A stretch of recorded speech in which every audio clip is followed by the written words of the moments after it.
You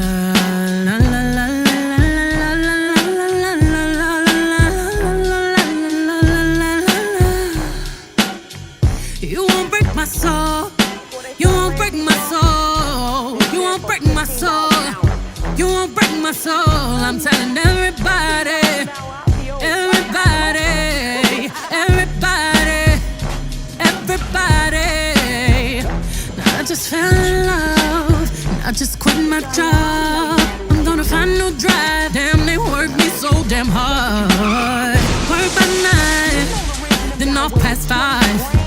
And they work my nerves, that's why I cannot sleep at night. Motivation, I'm looking for a new foundation, yeah.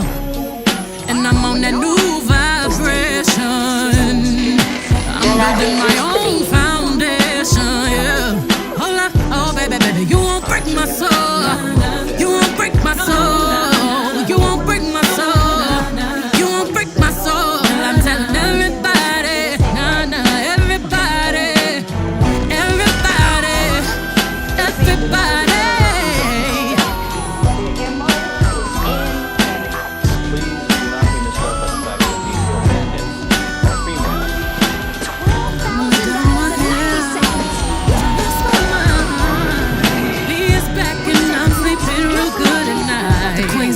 And the doms in the back. Ain't taking no flicks, but the whole click snap. There's a whole lot of people in the house trying to smoke with the yak in your mouth. And we back outside. You said you outside, but you ain't that outside. Worldwide hoodie with the mask outside. In case you forgot how we act outside. That motivation. I done found me a new foundation, yeah. Taking my new salvation. And I'ma build my own foundation, yeah. Now, baby, baby, you won't break my soul. You won't break my soul. You won't break my soul. You won't break my soul. And I'm telling everybody, everybody, everybody, everybody, yeah. You don't seek it, you won't see it, that we all know. Can't break my soul. You don't think it, you won't be it, that love ain't yours. Can't break my soul. Trying to fake it never makes it, that we all know. Can't break my soul. Can have the stress and I'll take less, I'll justify love. We go round in circles, searching for love. We go up and down, lost and found, searching for love. Looking for something that lives inside me. Looking for something that lives inside me. You won't break my soul. You won't break my soul. You won't break my soul. You won't break my soul. I'm telling everybody, telling everybody, everybody, everybody. You won't break my soul. You won't break my soul. No, no, you won't break my soul.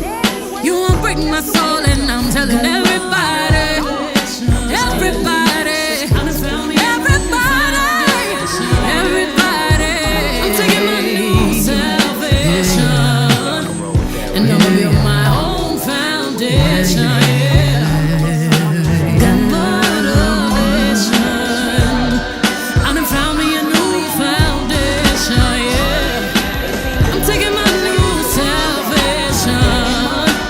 And I'ma build my own foundation, yeah. $12,000 in 90 seconds. Queen Latifah, Jada Pinkett Smith, and Vivica A. Fox play bank robbers in Set It Off. They're tired of the government undermining their achievements. They're the queens in this drug ring. It's time for them to do some bank robbing. They use teleportation as a form of getting away from the cops. It's really a thriller for the ages. Set it off, set it off. Streets have their own form of justice. Are we gonna take back what is ours? The streets have their own form of vengeance. They might call us reckless. Set it off. It's time for us to go and set it off.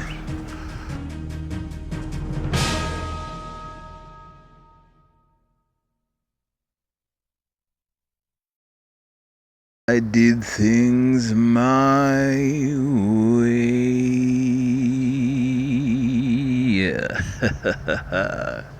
Shout out to Frank.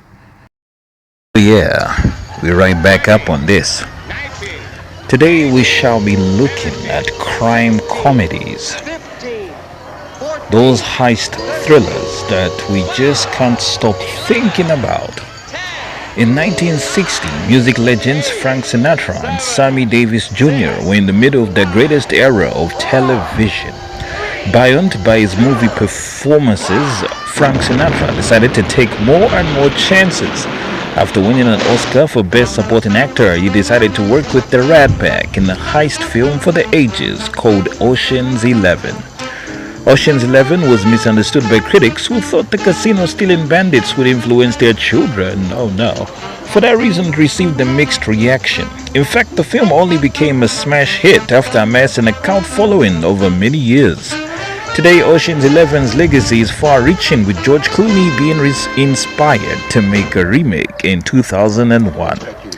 The 2001 remake, starring an ensemble cast featuring the likes of Brad Pitt, George Clooney, Andy Garcia, Julia Roberts, Don Cheadle, Matt Damon, and of course Benny Mac, was a total blast.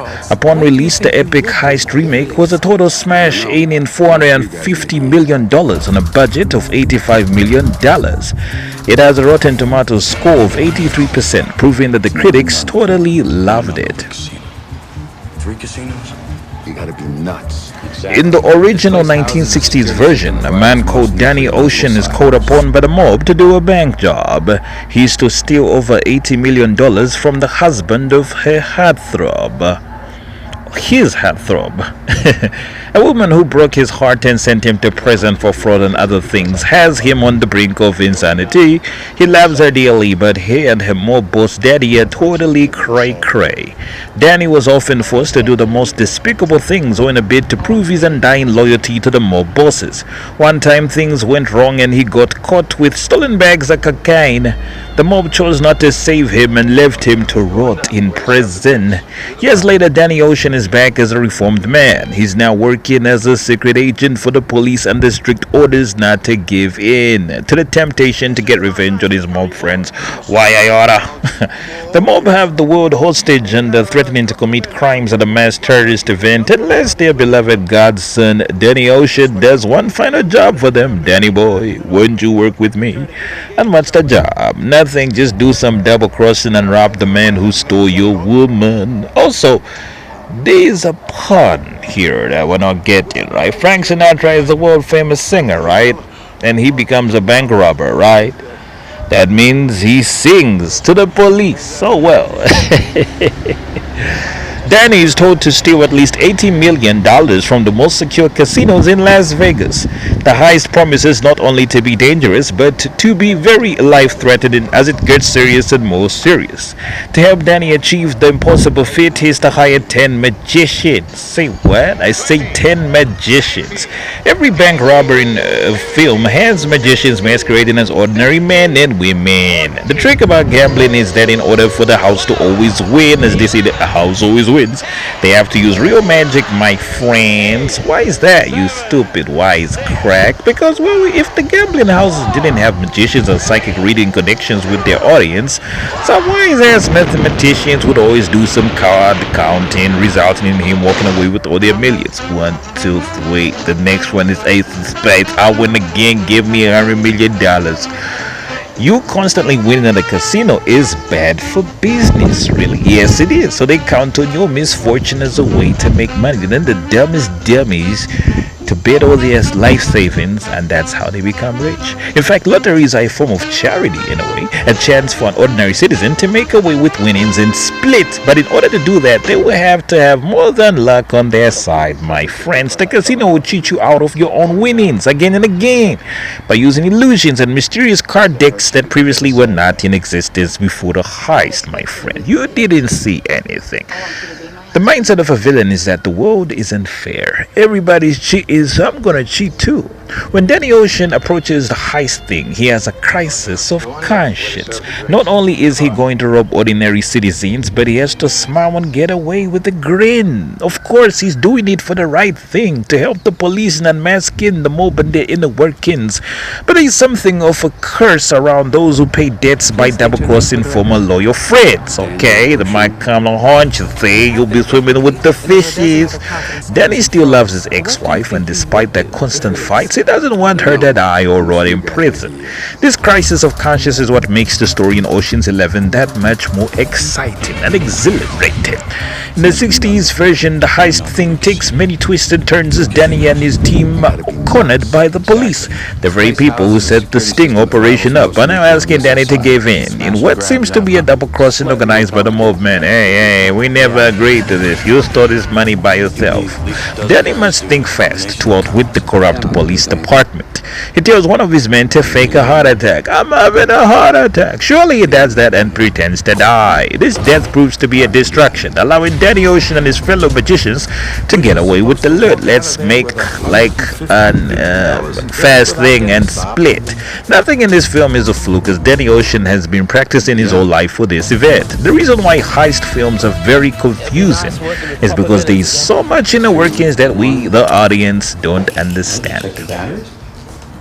Criminals pay off everyone, including policemen who are too late to the scene, henchmen who keep on ignoring mysterious happenings in the casino, my friend, and even the bookies who usually help the criminals cheat at the table to elude suspicion. In Rush Hour 2, a similar thing happened. Chris Tucker was asked to rob a casino or risk a terrorist bombing that would send New York to heaven. Despite the crisis of conscience, Tucker used his tricks as a magician to walk away from the casino with major winnings. Oh my God, I keep on winning. It's baffling how he kept on winning. Well, he was cheating, using a trick dice that keeps giving him the right number combinations. Tucker kept rolling and rolling until he would win. I win again! The movie Rush Hour 2 does not explain these events to the audience, who are just baffled by everything. The goofy fighting between Jackie Chan and the villains is just a small part of the action. So much was going on that we didn't fully understand. Tucker was on his own private mission to rob the casino of its lucrative winnings, then hand over the winnings to the mob.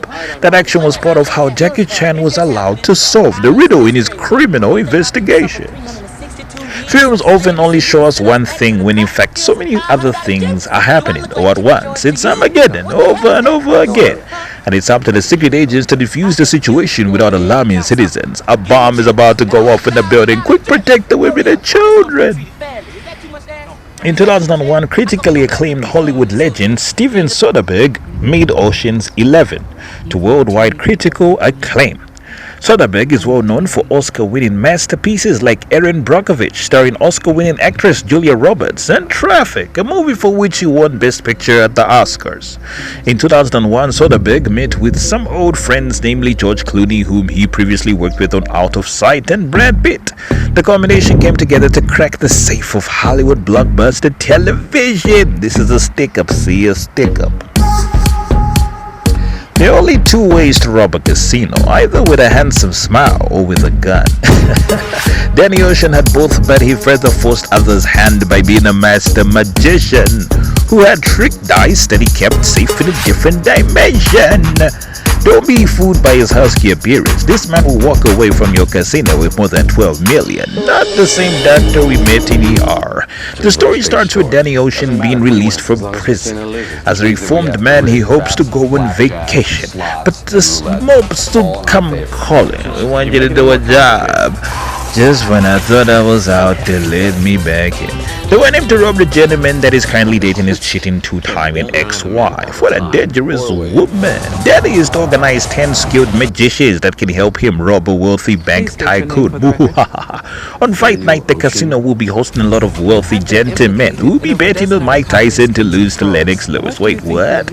And what is truly a spectacular prediction about how gambling happens? Of course, this is just a metaphor, not literally Mike Tyson, Lennox Lewis, but figuratively, let's just say Mike Tyson type fighter fighting Lennox Lewis. The movie makes a suggestion that the rich often rig the biggest sports events or in an attempt to protect the investment. If I'm backing Lennox Lewis on beating a world heavyweight champion like Mike Tyson, then surely I must protect my investment by doing what? The most scandalous form of cheating.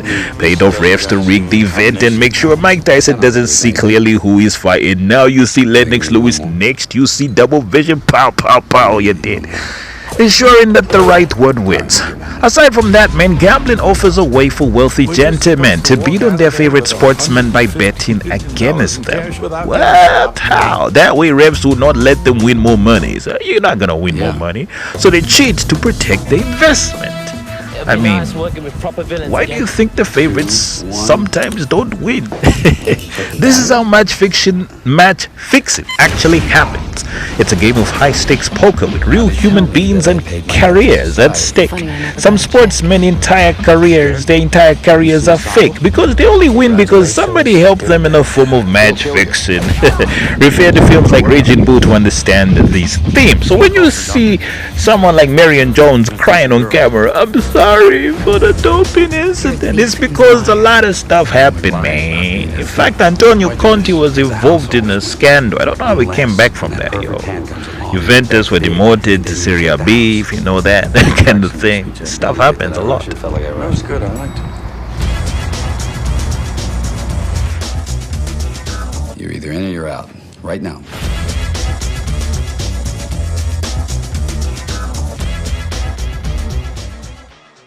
Bada bing, bada boom. In Ocean's 11, Danny must take advantage of a big fight night and steal the winnings of the casino that will be betting against Mike Tyson. At the time, he was a brave champion who most people would be betting on to win, meaning Lennox Lewis was the underdog with lesser odds and more money for those who bet on him. By making the huge prediction that Lennox would be winning, the casino would walk away with lots of money, my friends. The job of the policeman was to disrupt this corruption by stealing these winnings and thus bankrupting the whole organization. See you later, suckers. That is where Daddy Ocean and his magicians come in. Using magic, mathematics, and science, they must elude surveillance cameras with fake videos from the past.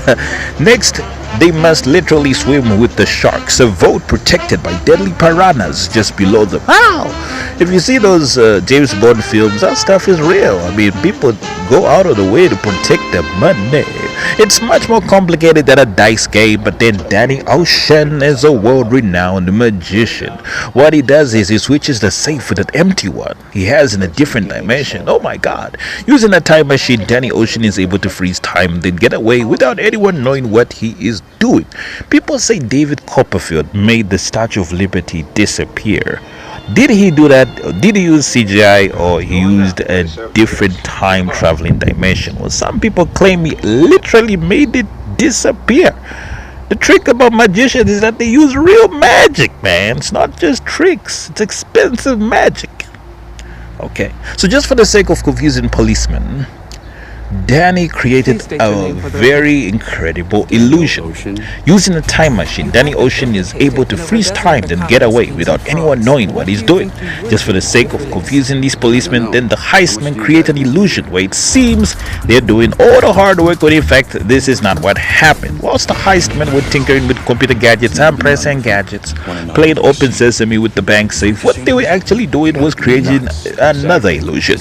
In truth, Danny Ocean had already walked away with the loot 2 weeks ago and left counterfeit notes. On fight night, he came back to steal the counterfeits too. Just in case everything goes wrong, he can give back the mob the fake notes. This is also what happens in the original. When Danny Ocean and his colleagues are caught by the police, they hide the fake notes in a coffin for their fake dead friend who is not actually dead. The police force an injunction that allows them to open the coffin and reveal the stolen loot. Oh shoot, they got us this time, my friend. But no, they didn't. Because we switched the winnings before the night even happened. Danny Ocean wins again. The film Ocean's 11 to me is one of the greatest ever made. Check the batteries.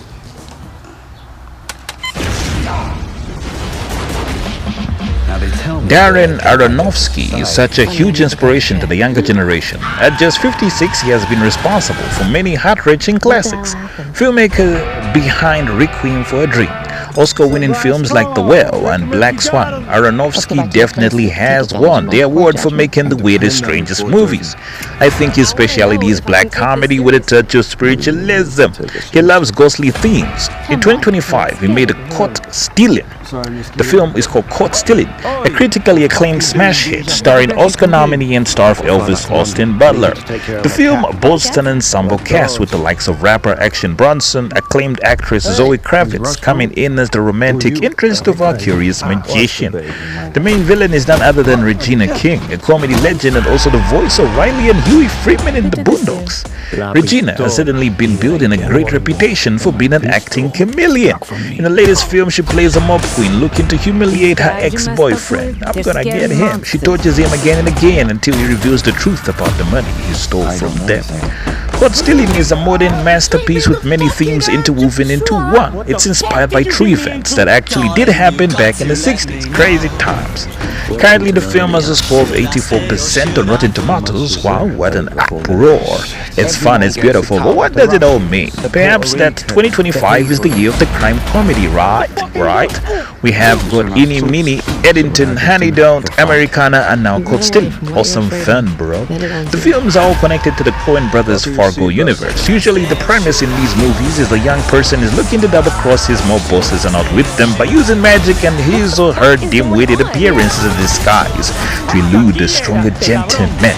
It's accidental criminal happen, usually featuring a criminal that nobody was expecting to win. Man's laughter. The direction was made famous in The Usual Suspects. It's also the inspiration for animations like South Park, The Simpsons, and Family Guy. In the 60s and 70s, you couldn't make it as a wise guy, so maybe pretend to be the dumbest dimwit who gets away with everything in the end. If we're talking politics, some would argue that Donald Trump uses this persona as a way to win over his congregation. People never see you coming if you seem less smarter than them.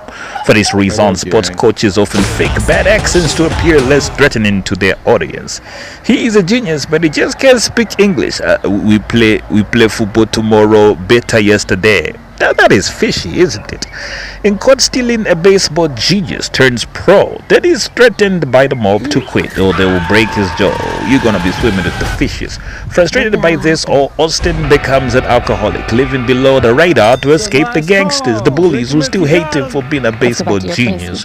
Truth is, Austin is plotting his revenge, but he just needs the right opportunity, my friends.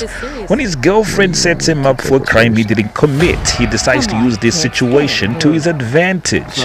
He begins impersonating his best friend, a drug dealer who is trusted by the criminal organization. When his friend's crime associates come over to pick up what they lost, a bag of loot that Austin somehow helped his friend steal from them, trouble comes knocking. Austin, using his power as a magician, shapeshifts into his best friend's body and then begins to intimidate and confront the mobmen. Displeased by his arrogance, the mobmen beat him up to a pulp. Not so smart now. Austin is hospitalized, but now he knows much more than he did before. Turns out the money him and his best friend stole belongs to the Jewish mob. Oh my god. Them working with Austin's girlfriend want it back, or else he'll face the worst consequences, the wrath. A cat and mouse race begins, one which Austin, despite seeming stupid, is actually winning. In the end, Austin double crosses everyone, including his girlfriend and the policeman that he was secretly working with. This was all in a plot of revenge to steal money, then send it all to his mom. Okay, weird. Austin blames his mom for everything. She set him up in an accident that nearly ruined his life. She has also been working with the mob to scare him. Austin decided to steal the money that his mommy asked him to steal, then send it to her together with a tracker so that the police would come knocking at her door. The movie is a sequel to Lucky Number 11, starring Bruce Willis and Josh Hartnett. It's also believed, bit or not, it's a live-action version of South Park, with Austin playing the grown-up version of Butters, the slowest blonde-haired person in the whole show. Butters is never what he appears. He's a lot smarter. All in all, Caught Stealing is brilliant, full of action and South Park type humor. I love this so much. Jewish, are you? Eat, skinny boy. You know you're gonna upset her.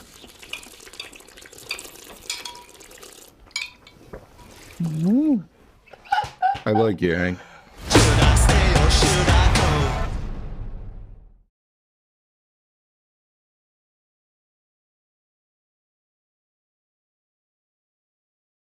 it again, the Rat Pack. We shall be back.